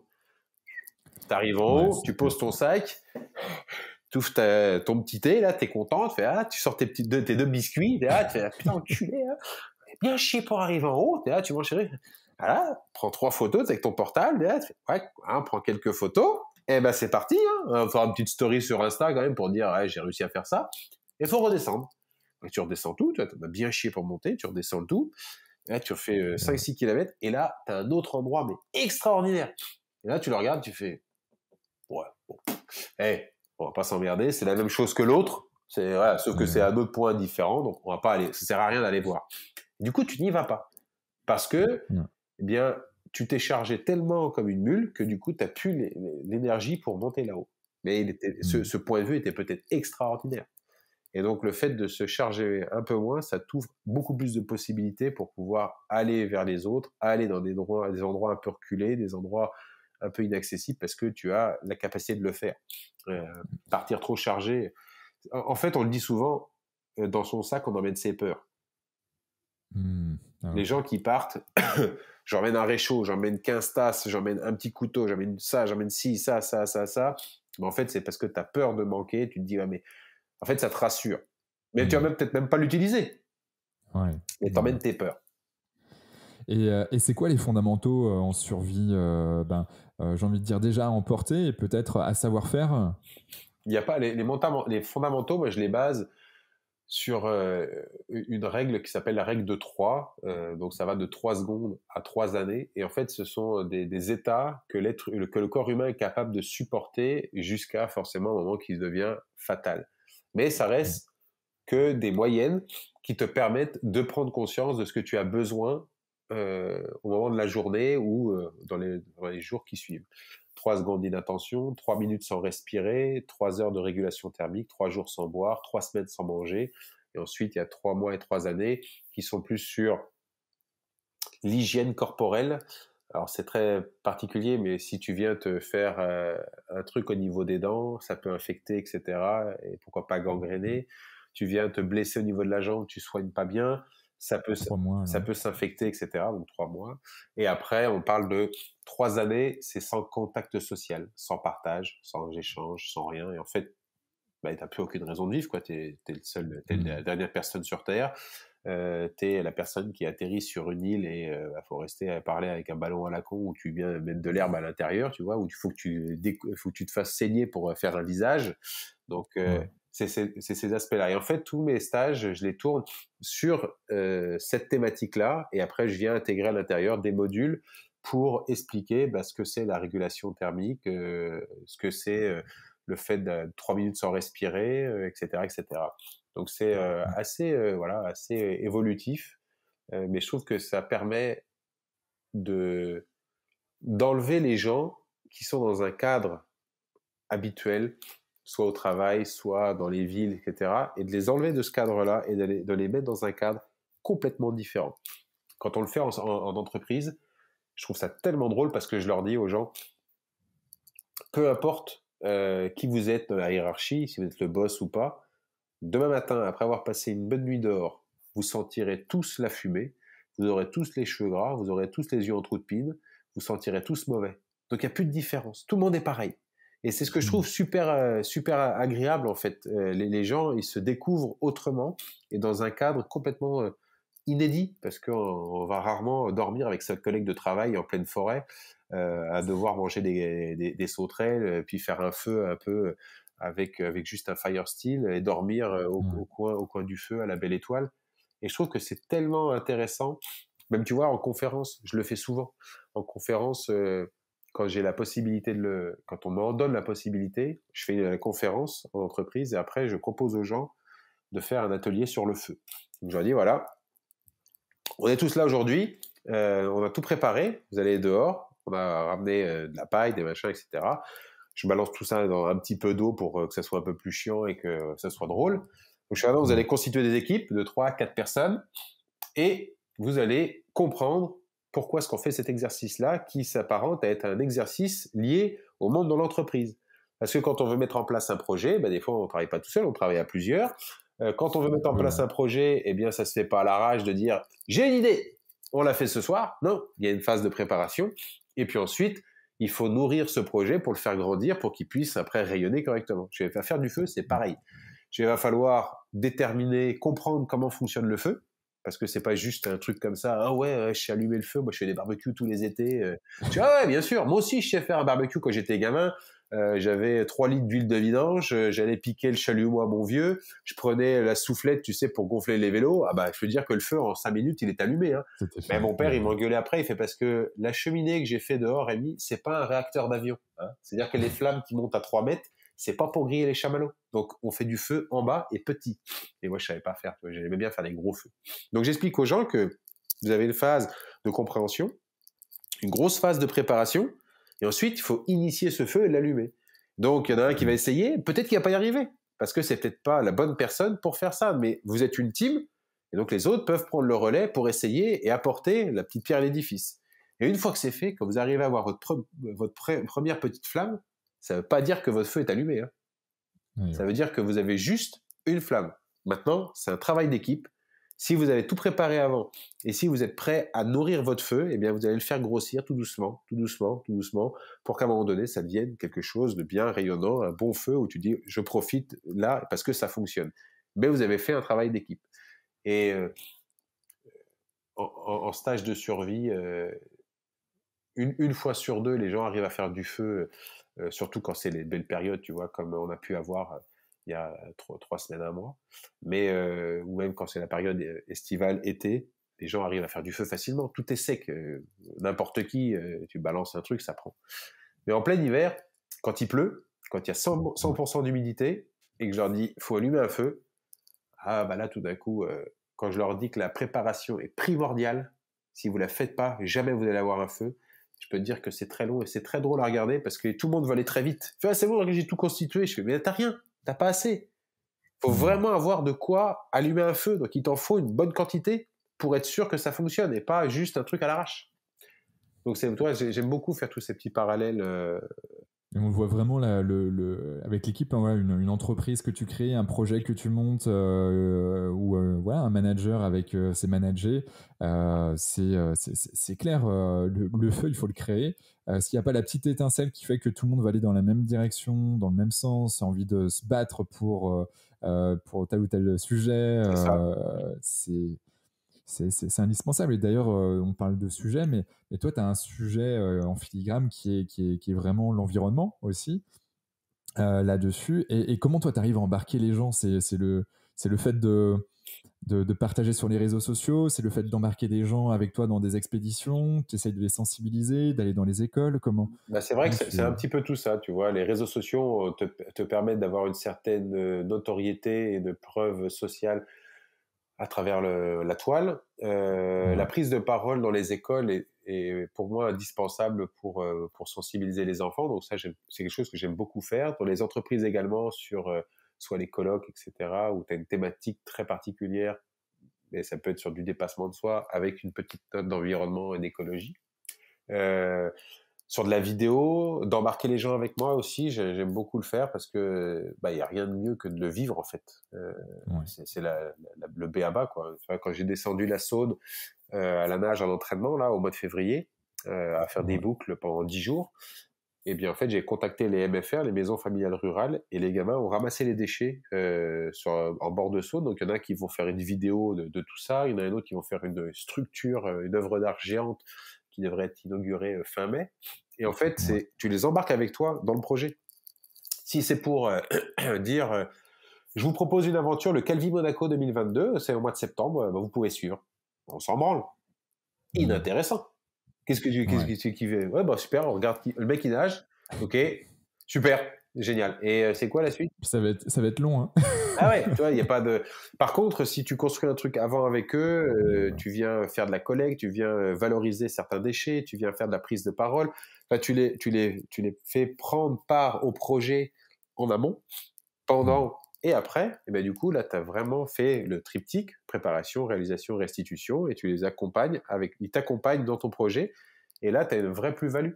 Et c'est pour ça que ça marche bien et que voilà, les gens apprécient ce que j'essaye de faire, les messages que j'essaye de véhiculer, que ce soit à travers des stages de survie ou dans les écoles ou en entreprise. Voilà, j'essaye d'embarquer les gens. Et tu vois ce que je te disais au début, c'est le projet, c'est pas juste un mec qui nage et qui va tenter de faire la traversée Calvi-Monaco, mais c'est un mec accompagné de plein de personnes parce que c'est une belle aventure humaine et c'est plein de talents qui se sont mis au Mm. service de quelque chose. Et c'est ça que je trouve intéressant dans le projet, c'est le mec qui va traverser, c'est juste le moyen de locomotion pour parler d'une problématique environnementale, écologique qui est très grave à l'heure actuelle avec la pollution des mers et des océans, une partie Ouais. scientifique pour comprendre comment fonctionne le corps humain lorsqu'il est immergé dans une eau, enfin, dans un environnement hostile sur la partie stress, et une belle aventure humaine. C'est de montrer que on a tous voilà, des compétences, et si chacun vient mettre son petit grain de sel, son petit truc, sa petite pierre à l'édifice, ben on peut déplacer les montagnes. Et donc, en fait, tu peux le dupliquer dans plein de projets, de montrer que bah, l'écologie, certes, c'est une problématique, mais avec de la volonté, bordel, on peut y arriver. Quand je vois qu'il y a 2 ans, on nous les a brisés avec le Covid, et je vois tout ce qu'on a Ouais. été capable de mettre en place pour stopper le Covid, bah, mettez la même énergie dans l'environnement et l'écologie, puis vous verrez, ça ira beaucoup mieux. Ouais. Ouais. Ouais. Donc après, c'est juste C'est- une histoire de priorité de ce qu'on a envie de faire. Mm. Ouais, il y a tellement de. C'est assez marrant, hein, tu en parles. On se rend compte que l'être humain est hyper égocentrique quelque part. En effet, c'est ma santé, ma propre survie, donc il faut que je fasse gaffe à moi. Donc là, on a la Covid-19 qui débarque, donc automatiquement, on met des choses en place et tout va beaucoup plus vite. Typiquement, bon, les vaccins, qu'on soit pour ou contre, ça n'empêche que les vaccins n'ont jamais été faits, et plusieurs vaccins pour la même solution, Bien sûr. la même problématique, aussi rapidement, quoi. C'est assez dingue. Et de l'autre côté, on a l'aspect environnemental, avec des problématiques qui sont avérées. Bon, et que ça traîne là-dessus, c'est juste. On a une Ouais. problématique, l'humain, c'est que tant que ça ne nous touche pas et ne nous concerne pas, on s'en fout un peu. Et la Covid a touché la globalité de la planète. Ouais. Il y a des inondations en ce moment même en Australie qui sont juste énormissimes. Tu Ouais. parles à certaines personnes autour de chez toi, personne n'est au courant. Parce que ça te touche pas Ouais. personnellement, parce que c'est pas quelque chose qui va venir soit susciter ta curiosité, soit de prendre part à une position, de te dire j'y vais, je vais aider, je vais faire quelque chose, parce que ça t'affecte pas. Et je le dis souvent, euh, on fait des choses parce que ça nous touche. Tu verras jamais un homme prendre part pour le cancer du sein de la femme. Jamais. Il le fera uniquement parce que sa maman, sa grand-mère, sa fille, sa cousine, une amie proche, enfin quelqu'un qui est quelqu'un, enfin tu vois, qui le concerne personnellement, qui le touche, c'est parce que cette personne a été affectée par le cancer du sein que du coup il dira oui, il faut faire quelque chose. Mais sinon, aucun homme, enfin, oui, oui, c'est vrai que c'est vrai que le cancer du sein c'est grave. Et c'est tout, parce que ça ne touche pas plus que ça. Parce que c'est pas quelque chose qui est propre à l'homme, mais l'homme Ouais. masculin. Quoique il y a encore le cancer du sein, je crois qu'il y a des hommes qui sont touchés par le cancer du sein. Donc voilà, on a au niveau de nos pectoraux, il y a quelque chose, hein, qui peuvent être touchés, il me semble. Mais je te rejoins, et c'est vrai que de manière générale, les êtres humains sont ainsi faits comme ça, que tant que je suis pas touché, bah, je n'y vais pas plus loin. Même la guerre en Ukraine, hein, on peut le voir. Je suis dans une newsletter d'un podcast Génération Do It Yourself de Mathieu Stéphanie, et il expliquait en fait comme quoi il était un peu effaré de voir que il y avait eu autant de choses qui ont été dites en fait sur l'Ukraine, et aujourd'hui en fait c'est passé quasiment en second plan parce qu'il y a eu tellement de choses, et que bon ben ok, maintenant c'est presque normal. Il y a eu la guerre, quoi. Et en fait on se rend pas compte qu'il y a aussi plein de guerres dans le monde. Il n'y a pas que Ah, ça, la il n'y a pas que Palestine, la guerre. Exactement, ouais. c'est ça. Mais tant que ça te touche pas, les choses voilà, passent en second plan. Quand ça commence à te toucher, tu prends conscience d'eux, tu te dis ah ouais, faut faire attention parce qu'il y a ça aussi. Et puis après, il y a des gens, c'est pas leur priorité. Mm. En Asie du Sud-Est, les populations qui bordent le Mékong, ils en ont strictement rien à faire à que ça soit sale. La pollution ne les concerne pas. Et d'ailleurs, Waouh, c'est c'est tout dingue. à fait logique. Quand tu vis au bord du Mékong et que tu vis avec $1 par jour, t'en as Mm. strictement rien à faire que ça soit sale autour de chez toi. Là, d'ailleurs, les gens déversent leurs déchets directement dans le Mékong ou alors ils les incinèrent. Et Ok. les gens, notamment ici en Europe, on te dit waouh, ils sont sales, c'est n'importe quoi. À l'heure actuelle, à l'heure où on te parle de l'écologie, de l'environnement, ils respectent pas. Je dis mais attendez, euh, replacez le contexte. Moi, je vous mets dans votre village, et rien que ce service, qui est un service proposé par les municipalités, mais rien que ce service-là, tu enlèves le service des éboueurs Mm. et tu dis aux gens, vous vous démerdez, maintenant il va falloir vous emmener vos poubelles directement à la décharge municipale. On en reparlera. Et ouais. Ah, mais c'est clair. Donc c'est parce qu'il y a tout un service qui te permet de... Si tu enlèves ça, ben les gens ne le font pas. Et après, c'est ce que je disais, je fais, mais imaginez-vous au bord du Mékong, à avoir la première ville à 200 km. Donc vous avez uniquement une petite mobilette. Les routes, pardon, les pistes de chemin sont plus défoncées qu'un terrain de motocross. Et Mm. il vous faut à peu près 8 à 9 heures pour faire 200 bornes.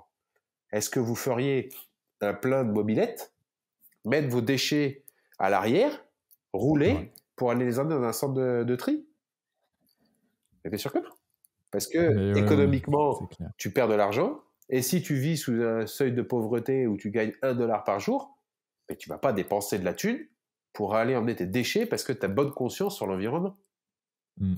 Donc, il faut replacer le contexte. L'autre fois, j'en parlais sur les décharges à ciel ouvert, où des fois on trouve Ouais. des gens qui déversent des immondices, placos, etc., etc. Alors on est là à faire, ah putain, les gens du bâtiment, ils respectent rien, ils balancent tout, c'est dégueulasse. Il y a des stations exprès de collecte de déchets, il y a des décharges municipales, c'est fait pour ça, et on y va et c'est tout. Ah ouais, mais sauf que quand tu es un professionnel, il faut payer ça. Et ouais. Et quand tu te retrouves à avoir mis bout à bout les salaires, les taxes, ce que le gouvernement te demande, l'essence à mettre dans tes véhicules, payer tes gars, la marchandise à acheter, etc., bah, tu te rends compte que d'avoir une entreprise en France, bah, c'est pas si simple que ça. Donc si tu peux trouver des moyens seconds, même si c'est pas bien, effectivement, de balancer ses déchets dans la nature, c'est pas bien. Et malheureusement, bah, il y en a qui peuvent pas faire autrement. Alors il y en a sûrement qui sont de mauvaise foi et qui le font consciemment, puis ils s'en foutent royalement, puis il y en a d'autres, bah, ils n'ont pas le choix. Donc, Ouais. c'est là où il faut trouver le juste milieu entre ce qu'on est prêt à accepter, tu vois, le balayer balayer devant ta porte, balayer devant celle des autres, c'est un peu ça. C'est tellement complexe, l'environnement, l'écologie. Enfin, je critique pas les grands industriels. Ils font, je pense, pour certains, comme ils peuvent. Il y en a qui font pas d'efforts, et voilà. Il y en a d'autres, ils attendent le dernier moment parce que bah, ça nous permet de gagner encore plus niveau de chiffre Exactement, d'affaires. Mais financièrement. j'imagine qu'il y en a certains, si tu leur dis, bah, vous changez complètement votre façon de faire. Ok, mais nous, ça fait 40 ans qu'on existe, on a toujours fait comme ça. Donc là, il faut tout changer. Mm. Ouais. Et moi, si je change tout, il faut que j'investisse des centaines de millions d'euros.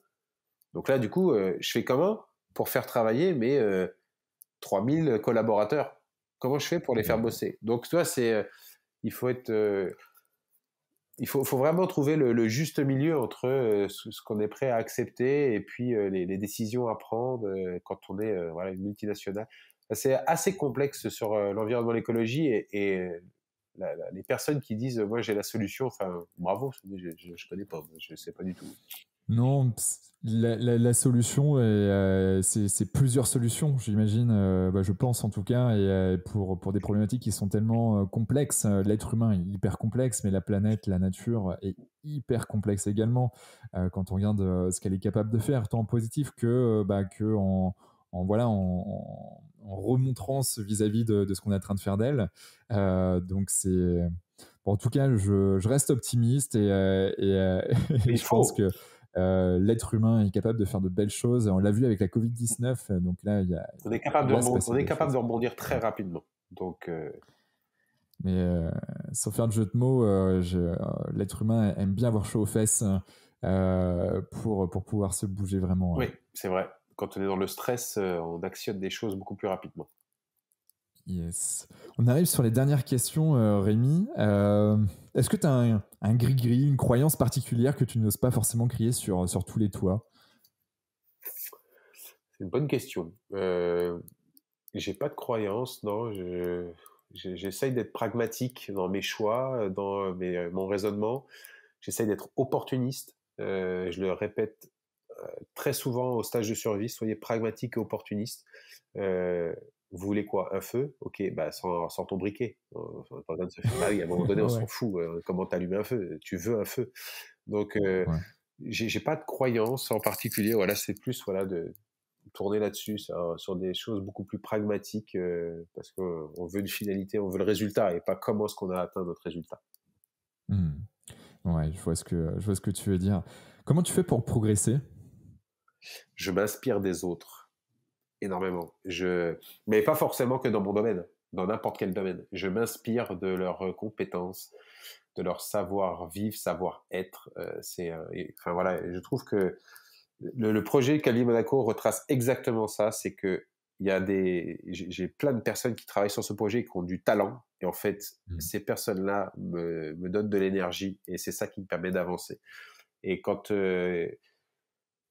me refuse quelque chose, mais pas, c'est pas méchant, hein, mais quand voilà, ça colle pas, si le partenaire ne veut pas parce que bah, il peut y avoir 15 000 raisons, c'est pas la bonne période et on n'a pas l'aspect financier, c'est pas le bon projet, enfin, peu importe. Mais ça me donne encore plus la niaque d'avancer. Et c'est Hmm. ça, c'est tout ça c'est les up and down qui me permettent d'avancer. Donc même quand c'est en bas, eh bien, ça me donne la niaque de dire, eh bien, vous allez voir, je vais y arriver. Et après, toutes les personnes qui sont positives, eh bien, du coup, m'embarquent avec elles. Voilà, avant, j'allais pas dire de sauver, tu vois, mais quand j'avais des potes qui étaient dans le mal, j'essayais de les aider. Et je me suis aperçu qu'en fait, qu'à un moment donné, si c'est pas eux qui prenaient la décision de vouloir bouger, en fait, il y a une chose que je perdais, enfin, deux choses qui sont pour moi extrêmement importantes, c'est perdre mon temps et donner mon énergie pour des choses qui, à un moment donné, n'aboutissent pas. Et ça, Ouais. ça me ronge complètement. Et donc, Avant, je donnais beaucoup de mon temps pour des personnes qui arrivaient, qui voulaient changer, mais et en fait, j'ai dit, en fait, c'est pas la bonne solution. Et s'il n'a pas envie, ça sert à rien de s'embêter.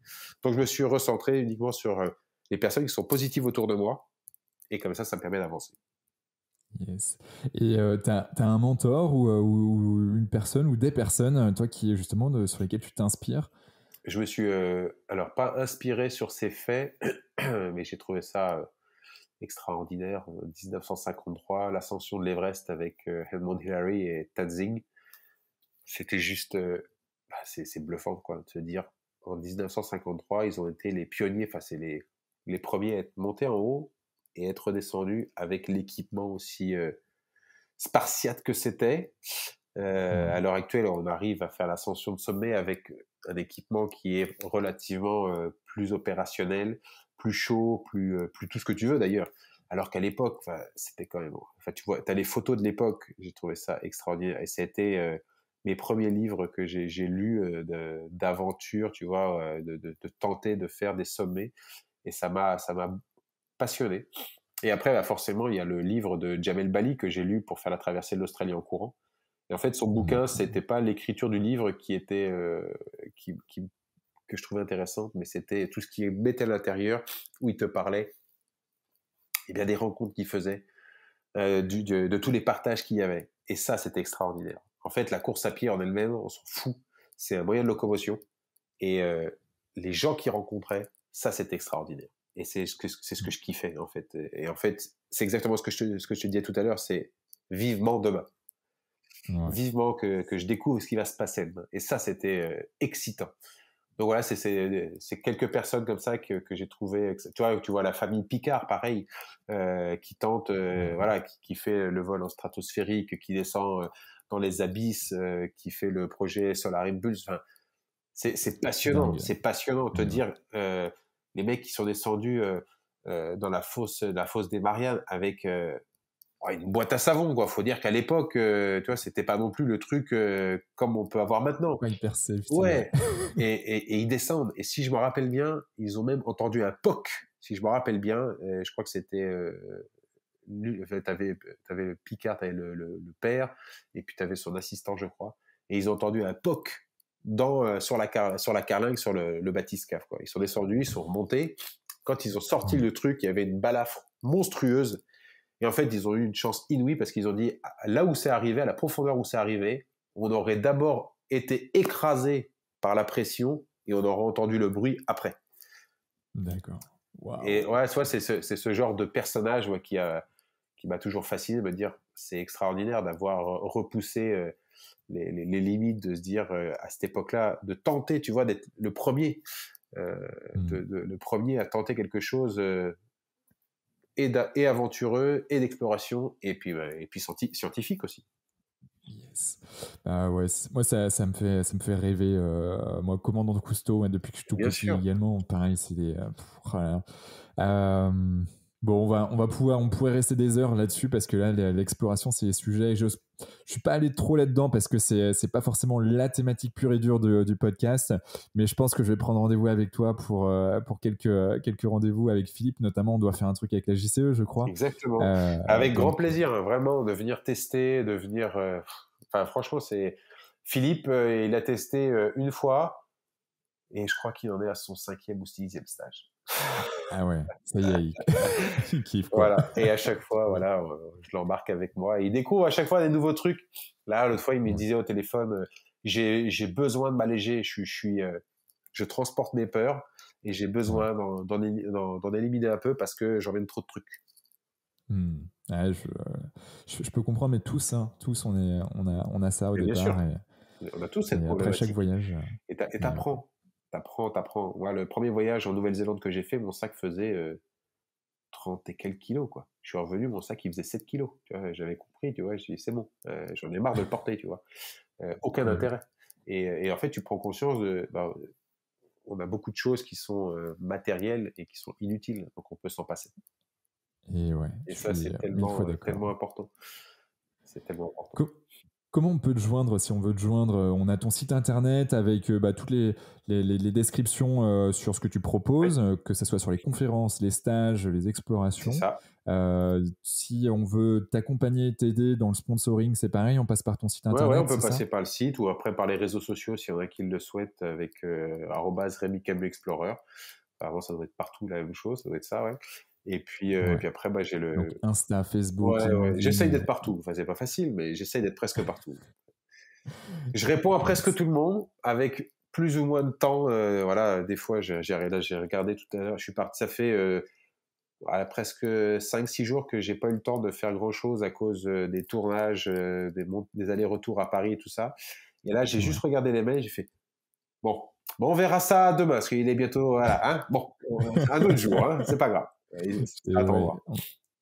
Mais ouais, il y a des choses qui peuvent attendre. Ouais. Mais bon, ok, en tout cas, on a ton site web. Je mettrai tous les liens dans les commentaires du podcast, hein, en tout cas. Est-ce que tu as un dernier mot à dire à nos auditeurs? Je le dis souvent et j'aime le répéter parce que c'est très important. À chacun son Everest. Et c'est tellement ça. Vous n'avez pas besoin de faire l'aventure la plus loin de la planète, à l'autre bout de la planète, pour pouvoir vivre un truc intensément. Vous pouvez faire des choses à proximité et ça sera tout aussi gratifiant et enrichissant personnellement. Et d'apporter tout ça avec du partage et de la rencontre. Et vous verrez, vous aurez la plus belle aventure que vous allez faire. On a descendu en juin 2021, on a descendu la Loire sur 12 jours avec Valentin et Adrien. La vidéo est en ce moment même sur YouTube. J'avais vu ça sur Instagram. Ouais, Ça a été voilà. juste 12 jours où on a juste profité. On a parlé d'environnement, de déchets avec l'application Trash Potter, mais on a surtout rencontré sur 12 jours, on a eu 3 nuits, on était juste tous les trois. On n'a pas passé une nuit tout seul à chaque fois. Il y a toujours des gens, tout le temps, tout le temps, tout le temps, tout le temps. C'était trop bien. Et pourtant, c'est la Loire, hein. C'est pas non plus au fin fond de l'Amazonie ou perdu en Afrique, hein. C'est la Loire. Ouais. Un truc que tout le monde peut réaliser en l'espace de quelques semaines de préparation. Enfin, c'est vite fait, hein. Et on part vivre un truc juste très déconnecté, à la rencontre des gens et du partage. Et on a trouvé ça juste extraordinaire. Et c'est pour ça que l'aventure, il n'y a pas besoin d'aller la faire souvent à l'autre bout de la planète, mais on peut s'émerveiller de petites choses à proximité. Exactement. Et je pense que terminer là-dessus, ça représente bien notre heure et demie passée ensemble. Merci C'est infiniment, moi qui te Rémi. remercie. C'est moi qui te Et, remercie. et puis à très très vite pour de nouvelles Avec aventures. grand plaisir. Avec grand plaisir. Allez, ciao Ciao. ciao à tout le monde et rendez-vous la semaine prochaine. À plus. Bravo. Vous avez écouté cet épisode de Génération Canopée jusqu'au bout. Merci de le partager à au moins 3 personnes autour de vous et de nous mettre une note 5 étoiles avec un gentil commentaire. Au-delà d'en avoir besoin pour être dans le top des classements, c'est hyper important pour nous. Pourquoi ?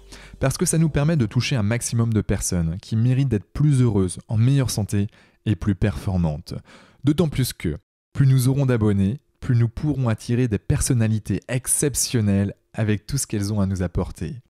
Et si vous souhaitez passer un cap dans votre vie, pour être plus heureux, améliorer significativement votre niveau de santé et ou devenir plus performant, toute l'équipe de Canopy est prête à vous bichonner comme il se doit.